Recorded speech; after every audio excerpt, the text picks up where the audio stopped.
Have you ever heard the story of the king who tried to command the ocean? A powerful ruler, so arrogant that he sat on his throne by the shore and ordered the tide not to come in. When the waves inevitably soaked his feet, he was humbled. This is the story most of us know about King Canute the Great. But what if I told you that story is almost completely wrong?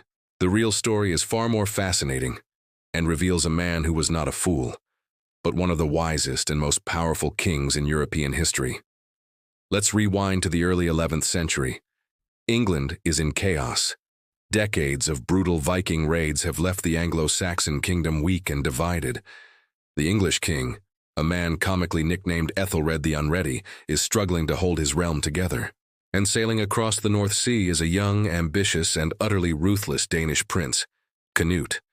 Canute was no stranger to England. He had first come as a teenager, fighting alongside his father, Sweyn Forkbeard, in a fierce campaign to conquer the island. Sweyn was a legendary Viking warrior, and he actually succeeded in being crowned King of England in 1013. But just 5 weeks later, he died suddenly, leaving the throne vacant. Canute, his son, believed the crown was his by right. But the English lords didn't agree. They invited Ethelred's son, Edmund Ironside, to take the throne instead. Edmund was everything his father wasn't, a brave and formidable warrior who was determined to drive the Danes out of England for good. What followed was a year of savage, non-stop warfare. Canute and Edmund clashed in a series of bloody battles across the country. They were perfectly matched opponents, two young, charismatic leaders fighting for the ultimate prize. The final decisive confrontation came at the Battle of Asandun. It was a brutal, grueling fight. For a moment, it looked like Edmund Ironside was winning. But at a critical point, an English nobleman named Edric Streona, a notorious traitor who had switched sides multiple times, fled the battlefield with his men, causing the English lines to collapse. Canute seized his chance and crushed Edmund's army. But even after this devastating loss, Edmund refused to surrender. The two kings, perhaps out of mutual respect for each other's skill and courage, decided to meet on an island in the River Severn. Instead of fighting to the death, they made a pact. They agreed to divide England between them. Edmund would rule the south, the traditional Anglo-Saxon heartland of Wessex, while Canute would rule the north. They also agreed that whoever died first, the other would inherit their entire kingdom. It was a brilliant political solution. Just a few weeks later, Edmund Ironside died under mysterious circumstances. And just like that, at the age of around 21, the Viking Prince Canute became the undisputed king of all England. Now, you might expect this young Viking conqueror to rule with an iron fist, oppressing the defeated English. And at first, he was ruthless. He executed the English nobles he didn't trust, including that traitor Edric Streona, and rewarded his Danish followers with land and wealth. But then, Canute did something extraordinary. He stopped being a conqueror and started being a king. He understood that to hold on to England, he needed the support of the English people. He embraced Anglo-Saxon laws and traditions. He became a devout Christian, forging a strong alliance with the Church, which was the most powerful institution of the time. He repaired the churches and monasteries his own people, the Vikings, had damaged. He went on a pilgrimage to Rome, meeting the Pope and the Holy Roman Emperor, presenting himself not as a barbarian raider, but as a legitimate and pious European monarch. Canute proved to be an incredibly effective ruler. He brought peace and stability to a land that had known only war for a generation. He established a single currency, encouraged trade, and ensured justice was applied fairly to both Danes and Englishmen. His reign was a golden age of prosperity.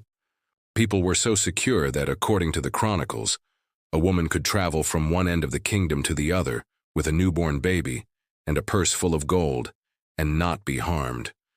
But Canute's ambition didn't stop with England. Following the death of his brother, he also became king of Denmark. Then he conquered Norway. He even controlled parts of Sweden. At its height, Canute ruled a vast North Sea empire, a maritime superpower that stretched from Scandinavia to the English Channel.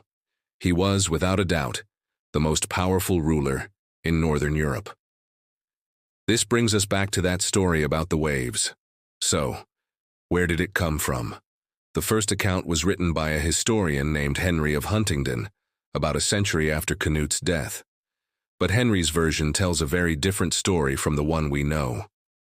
In his telling, Canute's fawning courtiers were constantly flattering him, telling him he was so powerful that everything would obey his command.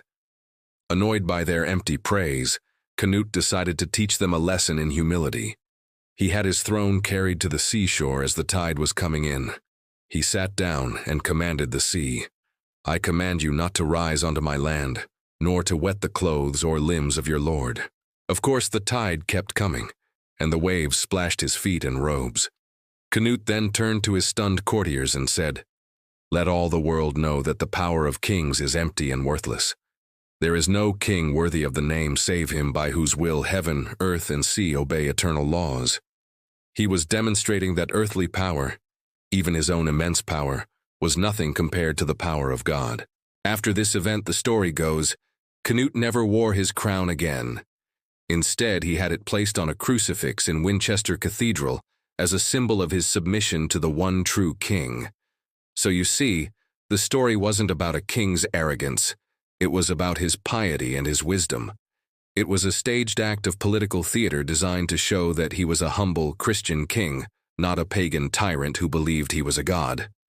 Canute died in 1035, not yet 40 years old. His vast North Sea empire crumbled almost immediately after his death, as his sons squabbled over the inheritance. His legacy, for a time, seemed to fade. But he had changed England forever. By uniting the English and the Danes under one crown, he laid the final foundation for a single, unified English nation. The Anglo-Saxon and Viking cultures merged, creating the unique blend that would face a new challenge just a few decades later, in 1066. So the next time you hear someone mention King Canute, remember the real man.